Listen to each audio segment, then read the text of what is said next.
Hello again, YouTubers, Autumn SpongeBob11 back here again on the Other Stuff channel with another Pokemon related video. In this video, as you can read from the title and see from the thumbnail, we are going to be taking a very good look at the all-new Pokemon Scarlet and Violet, the Hidden Treasure of Area Zero Strategy Guide. This was released in Japan on March 15th, 2024, and features basically a walkthrough of the Teal Mask and the Indigo disc, as well as the Mochi Mayhem Epilogue. So, unfortunately, there is no English version of this book, but we make do with what we have. So I'm really excited to show you guys what's inside here, and you guys can determine, based on this video, if buying this book is worthwhile. So first of all, as with the Japanese books, you always have this little sleeve here, but I'm going to remove that real quick so you guys can see the full cover properly. There we go. And I also want to point out that this sleeve, this cover sleeve, is actually a poster inside. So on the front here, we have these stock art basically of the characters from the Teal Mask and the Indigo disc. We've got Ogerpon and Terrapagos on top there. This is the spine, published by Overlap. And on the back, we have a whole bunch of the all-new Pokemon from the Hidden Treasure of Area Zero DLC. So yeah, really cool. But now let's actually remove this back cover to reveal the poster. Yes, it actually is a poster. If you look at it, you can pin it up like so. So we have the key art for the Teal Mask and the old key art for the Indigo disc, and then the final key art for the Indigo disc. So really, really cool poster pinup that you could, put up on the wall if you wanted to. Also on this removable cover, we have the advertisements for other Pokemon strategy guides in Japanese. Of course, we've reviewed the Legends Arceus one before. We've reviewed the Scarlet and Violet base game one, as well as the Scarlet and Violet Pokédex books as well. So I'll leave a link to the playlist in the description box below and in the iCards if you guys are interested in taking a look at what those books have to offer. In the next video, we will be taking a look at this book right here. In fact, I have it right off to the side. It's right here. It's a very chunky book, and it's basically the Pokédex. It's entirely a Pokédex, so nothing too crazy there. In terms of this little leaflet thing, it does tell you a little bit about what is in the book, as well as the mystery gifts. So we will be getting a code or codes for, I believe, 10 bottle caps, 1 gold bottle cap, and 1 ability patch, as well as this cool little pull-out bookmarks, which I'll show you in a moment. So without further ado, let's take a look at it. I just realized that the book on the inside, beneath the cover, shows, the other characters. So we've got Serrano, we've got Perrin, Briar, and the Elite Four from the Blueberry Academy. We've got, again, Ogerpon and Terrapagos. So now revealing Ogerpon's face. The spine is the same, but on the back, we have the all-new Paradox Pokemon. So that's really cool that's a little detail there. It's just nice to have. All right, so speaking of the mystery gift code I was talking about earlier, it's in this little cutout on the very back, of the book. You can see right there what is included, and you have until April 30th, 2026 to redeem them. And you do have to cut it open, so just something you probably just want to know. In terms of the credits and all that, published March 15th, 2024. Now this is what I was talking about when I said to pull up bookmarks. So we have bookmarks, 6 of them in total, featuring Carmine, Kieran, Perrin, and the Blueberry Elite Four, Serrano and Briar. And then going further down, I'm not going to be putting the book down on the table this time because this one's a little bit harder to show while, putting it face down. So yeah, I'm just going to go through page by page as we always do. And you guys can feel free to pause wherever you want to read it if you can read Japanese. But I think most of you just want to look through the book, see what's actually inside. So we start off with a list of the Pokemon that you can find in the Teal Mask. Of course, the Teal Mask is highlighted by the teal color here. So this is just telling you basically, I think, where you can get them. I'm not positively sure about what these say, but I believe it is, telling you the location as well as whether you can get it in either game or not. For example, Gligar here, it tells you, or the entry for Gligar tells you that you can only get it in Scarlet, and you can transfer from friends or trade via Pokemon Home, for example, to get it in Violet. So I think that is indeed what it is talking about, right? So we have basically the Pokédex list for the Teal Mask, including the new Pokemon, right? So we've got the Blood Moon Ursaluna, we've got Okidogi, Monkey Dory, Pheasantipity, and the 4 forms of Ogerpon. One thing to note, Petulant is actually in the Indigo Disc Pokédex, even though he technically belongs to, well, Kitakami. But yeah, cool thing too, we do have at least one form of each of the Alcremies. And notice, it's not using the stock art like most of these do. So it actually uses like the actual art or the design in the game, which is pretty cool to see nonetheless. Alright, so we have the rest of them. Just gonna quickly go through this. We've got Minior's different forms. We've got a whole bunch of other ones. Yeah, nothing too special here. Okay, there you go. We had to Stardust as well. So, and Archaludon and Hydrapple. Over there, we've got the rest of the starters, including my favorite, Greninja, right? And we then come over to the new Paradox Pokemon, as well as Terrapagos, the Petulant, as well as the final entry, number 243. Okay, so I know this book review is going pretty slowly, but it's in Japanese, so I kind of have to figure out on the go as well what everything is saying. But we do have a quick guide walkthrough telling you how the Teal Mask, excuse me, story flows. So that's basically the entire thing. Now, of course, you could always just, use your Apple Translate app or Google Translate to point and just view the text. This is the Indigo Disc walkthrough checklist. I mean, it's not really a checklist, but it's basically the flow of the game, right? It tells you what you have to do generally. And then we get to the Area 0 Underdepths portion. This is number 18 here. It shows you the Pokemon that you will be encountering as the bosses in order to, well, basically remove the crystals and unlock your path to Terrapagos. I believe this last one is the Mochi Mayhem story. So I think it is the Mochi Mayhem story, but I could be wrong. And this portion here is likely to be the Team Star little story where you help them, pull up their grades and whatnot. All right, so in terms of the rest of it, I just kind of bent the page. So yeah, we do have a quick look at the old game. So the original game tells you like there's 3 different paths, right? And then in Kitakami, we have a whole bunch of other stuff. It directs you which page you have to go to for the story. And then it flows basically once you complete the base game and the Teal Mask, you can now access Blueberry Academy in its full form. And then you go to the Mochi Mayhem section, right? So we do have some character art here. We've been very familiar with these because these are just the, concept, not really concept art, but the stock art for these characters, so nothing too special there.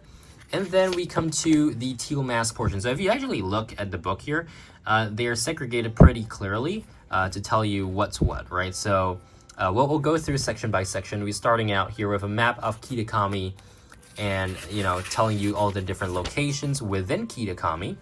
So it also helpfully gives you a guide on all the caves. So I think this is actually one cool thing that I'm not sure if it's pretty apparent on the internet already, but yeah, this is pretty helpful. It tells you exactly where all the caves are and what you can expect to find in them, including the Snorlax one, or the cave where the Snorlax is blocking the entrance, right? So we have plenty of caves. I didn't realize there were this many caves in Kitakami, but sometimes, yeah, probably, it's probably correct, right? Okay, then we have a map of the terrarium in the Blueberry Academy. I always imagine the main level, the over sea level entrance of Blueberry Academy would be like, relegated to that little spot there, and it turned out to be the case. So yeah, that's pretty cool.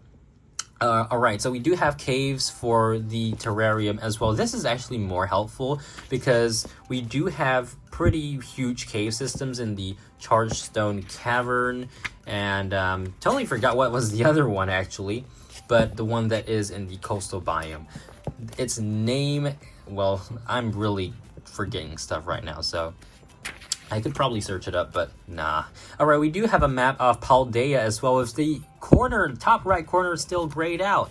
Man, seriously? But we are getting Lumio City in Pokemon Legends ZA, so, you probably can't complain too much. Oh, I get what they're doing here. So, they're trying to tell you where all the shops are, because when you go into the DLC, you do get access to the Teal style card and the Indigo style card. So, those unlock additional clothing or customization options in the stores in Paldea. So that's pretty helpful, just to have a encyclopedia of what's what in Paldea. Right, so now we come to Masui Town, and I'm not sure if okay, let me just try to push it back a little bit. And we do have a store, we do have a quick walkthrough of, oh, what is this? So yeah, it shows the trainers that you can find in the Apple Hills and Loyalty Plaza. This other part, Kitakami Road, I believe. Okay, and then we've got the festival area, so Kitakami Hall. And they do tell you like the stuff that you can buy from the various stalls, which is pretty cool. Okay, Oni Mountain is the central part of this, well, map, of course. There we go. So you can make your way all the way up to the Crystal Pool from there. And the Wistful Fields. I'm just testing my memory here. So Paradise Barrens, I believe this is.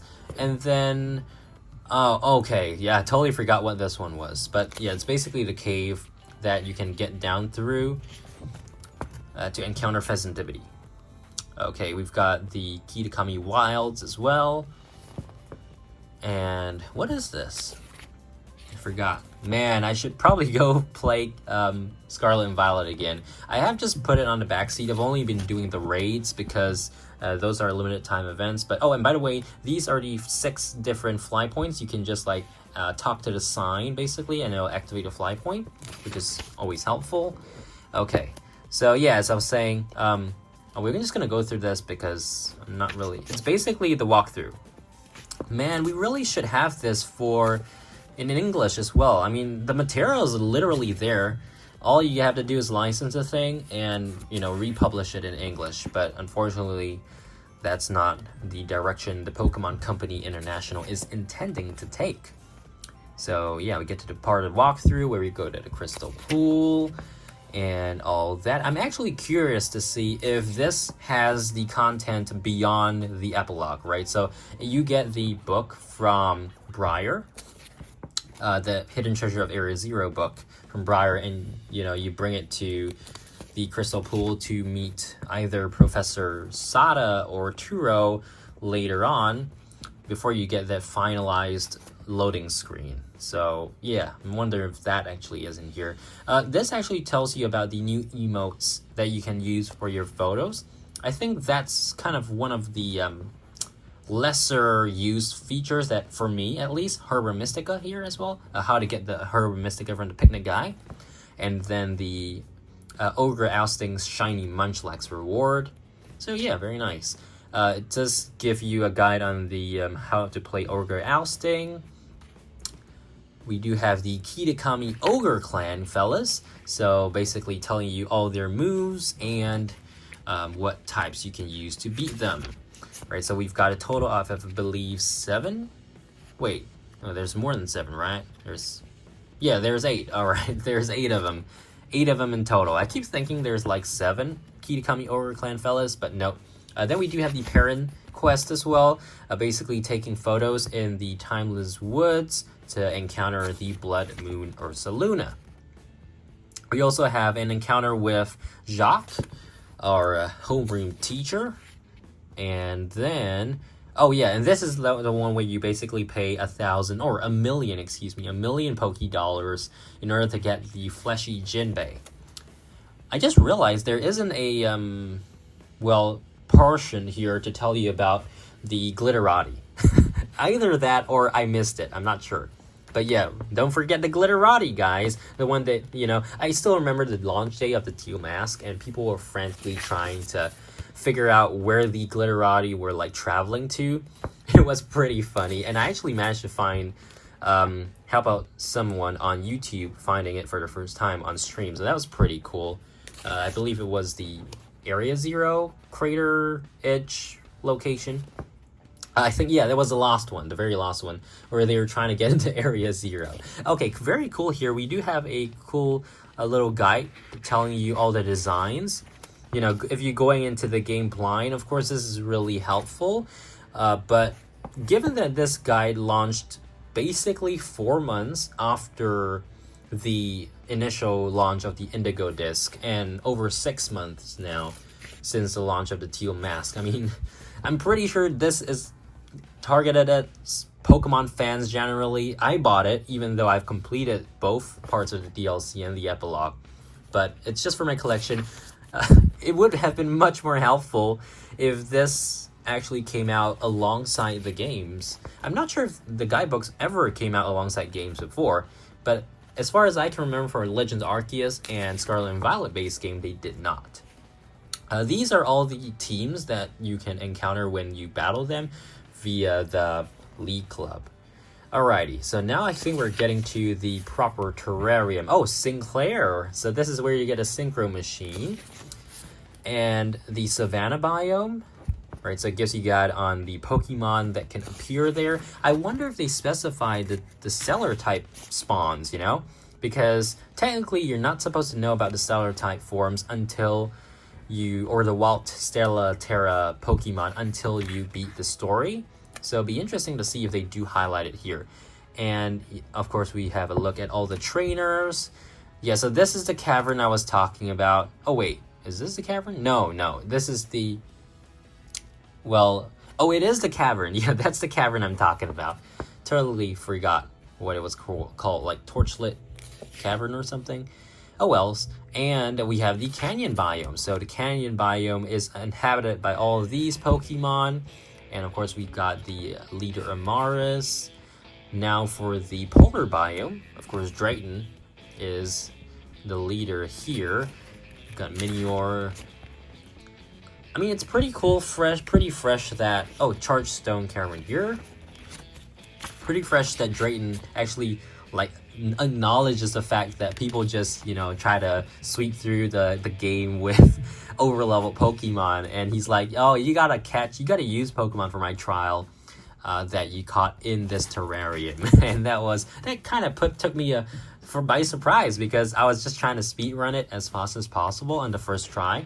And that took me a while to just catch Pokemon and intentionally level them up to level 100 just because, you know, I wanted to make it as quick as possible. But yeah, there's plenty of ways you could do it. So yeah, again, we got Crispin, Amaris, Lacey, and Drayton featured there.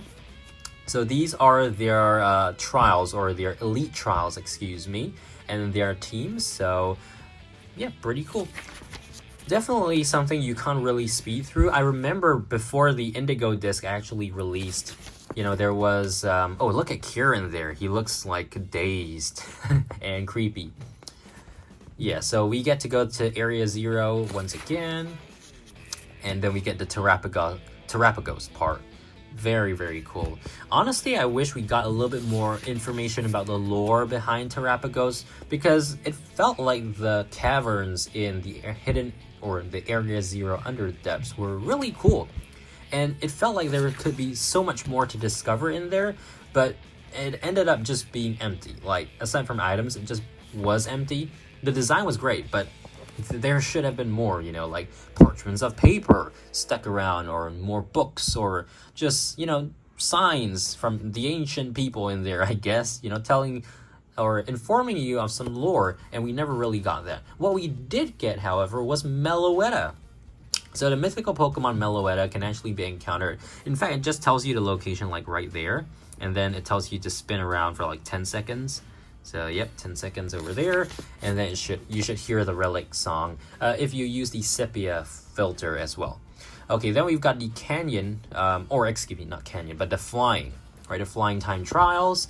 And oh yeah, it does tell you about the mysterious Garchomp, the hidden Garchomp that you can defeat to get access to that secret room with all the loot in it. It does tell you about parents' side quest for Gouging Fire, Raging Bolt, Iron Crown, and Iron Boulder. And then, what is this? Oh, okay, so yeah, this is just completing the Blueberry Pokédex. And then you get all these rewards, including, by the way, a Master Ball at 240. Okay, another really cool thing, if you complete the Team Star, well, closure quest, I like to call it, you can actually encounter Atticus at the Porto Marinada auction house or market. And you can basically bid for all of these cool things that were inspired by characters since X and Y, right? So we got Essentia's helmet, the Ball Guy helmet. This one, I don't exactly remember where it was. Man, I'm forgetting stuff today. Marnie's backpack, of course. We've got the Aether Foundation shoes, I believe. The gloves from Leon? I don't know. Magma and Aqua helmets from Omega Ruby Alpha Sapphire. But yeah, this one, wait a minute. I'm pretty sure I know where it came from. I think it was like the Ultra Recon Squad like glasses? I'm not sure. But yeah, I know you guys are going to correct me in the comments if you want to. So yeah, feel free to. Okay, so now we have the various snacks worth quests, right? So you can do the Blueberry quest, get the points, or not get the points, just do the Blueberry quest, and then get the snacks and encounter legendary Pokemon. It does require quite a bit of collaboration with others, so that's just unfortunately how it is. And they're all shiny locked, presumably because, you know, if it was shiny, it would be too easy to encounter when you, basically encounter them, because they have to be shiny visible, right? So they just probably didn't want to have to go through the hassle and all that. But yeah, it's kind of unfortunate just because of the way the cutscene plays. You know, if you actually recall, if you did play the Indigo disc, when you encounter, when you activate the battle, the Pokemon that you look at right there is the Pokemon you're battling, right? So it can't just be a non-shiny, and then once you interact with it, it becomes a shiny. So that's probably the main reason why they did that. Unfortunate, and there was a lot of outrage at the time of the release of the Indigo disc as well. But yeah. Oh well. Okay, so now we have all the new technical machines. And I never really appreciated these artworks of the technical machines because you can't really see them that well, frankly speaking. And the reason being is a move is animated. If you just take a photo of a move, you you could tell, but a layperson wouldn't really be able to tell, frankly speaking. Okay, so now we get to the completing the Pokédex part. And by the way, we still have quite a bit more. So hopefully you guys found this video, interesting, just to see what's inside here, especially if you eventually intend not to purchase this book for yourself. But yeah, we have connection with Nintendo Switch, Pokemon Home, and mobile as well. These are all the exclusives, right? Okay, so these are the Scarlet exclusive Pokemon, and these are the Violet exclusive Pokemon. All right, and then you can actually go rematch the, I think the Ace Academy tournament. What is this about, actually? Okay, I can't really tell what this is, but I guess they are trying to give you some battle strategies on how to, play competitive and all that. Some, combinations, which is pretty helpful, I would say. I'm pretty sure I remember seeing something like that in the Pokemon Sun and Moon guide, as well as the Pokemon Sword and Shield guide. I don't recall if they did this for earlier games like X and Y and Omega Ruby Alpha Sapphire. Probably could go take a look, but even then, I'm pretty sure all those like battle strategies were pretty elementary for just what we have now in VGC. Cool thing, we have the judge function as well. And what is this? Okay, I can't really tell what this is, but presumably you can make TMs using materials? Not sure. Okay, so it does tell you all the natures. That's pretty cool. Again, in Japanese though. So, and how you can basically change the natures using some mints. Again, useful. We also have, vitamins, right? You can use vitamins, you can use the Mochi to change their stats or like increase their stats and all that. So a lot of competitive related stuff. all the other power items, the berries that are commonly used, other stuff here. Oh, this would be hyper training. Yeah, so this one's hyper training at Montenevera. And then we've got changing the Terra type, I believe. So this is the eatery at, I'm forgetting the town now. Oh well, Larry's town, okay? Also here we do have the, what is this actually? I think this is the synchro machine. Yeah. So you can see right here, it is a synchro machine. So it tells you like what you can do probably with the synchro machine. Pretty cool. And I believe this is the last section here. So we have, oh, that's great. Okay, so it tells you all the customizable items that you can get now. Because with the Teal style card and the Indigo style card, you can now go to the shops, as I mentioned earlier, and get all sorts of different haircuts, different outfits. This one I'm just gonna breeze right through because the video is getting a little bit too long. And unfortunately in this game we don't have like, you can change your top and bottoms, right? You have to follow a school uniform. So it's kind of a bummer that they did that. I hope they don't do that in Pokemon Legends ZA, for example. One cool thing here, we do have the, well, phone cases, and I just noticed there is a hot dog phone case. What is that about? Okay, so yeah, there's some of them that are asterisked, or like they have a point there. I think it's because they haven't been distributed just yet, but they are in the game's code, so you can probably expect a distribution for those. I just want to double check one thing real quick, because they did distribute the Terastal cap. The Terastal cap with the, oh, there it is. Yeah, there it is, right there. The Terastal cap via mystery gifts. So technically speaking, it's not going to be available forever, but yeah, it is what it is.